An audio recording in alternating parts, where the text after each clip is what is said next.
कैसे हैं आप सब लोग? उम्मीद है सब खैरियत से होंगे। आज हमारा टॉपिक मम्मी पर है। इससे कबल ये गुज़ारिश करूँगी कि आप हमारे इस चैनल पर अगर नए हैं तो हमारे चैनल को सब्सक्राइब कर लें। अक्सर लोगों को हमारी वीडियोस पसंद आती है लेकिन वो सब्सक्राइब नहीं करते।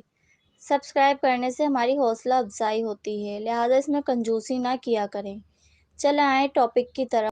औरत ने मर्द को सेक्स करने पर मजबूर किया तो इन दोनों में किसका रोज़ा टूटा। तो नाज़रीन, आपने बिल्कुल सही सुना कि औरत ने मर्द को जिमा करने पर मजबूर किया, यानी उस पर प्रेशर डाला, तो मर्द और औरत का यानी दोनों का रोज़ा टूट गया।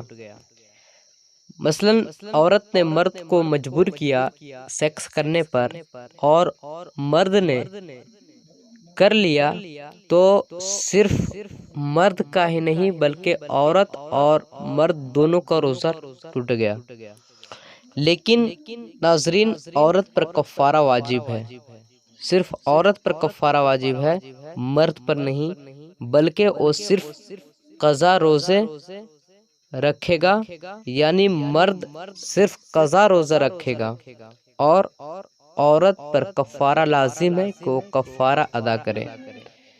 बहार शरीयत जिल्द अव्वल हिस्सा नंबर 5 और सफ़ा नंबर 26 पर यह मसला मौजूद है। इससे कबल ये गुज़ारिश करूँगी कि आप हमारे इस चैनल पर अगर नए हैं तो हमारे चैनल को सब्सक्राइब कर लें। अक्सर लोगों को हमारी वीडियोस पसंद आती है लेकिन वो सब्सक्राइब नहीं करते। सब्सक्राइब करने से हमारी हौसला अफ़ज़ाई होती है, लिहाज़ा इसमें कंजूसी ना किया करें।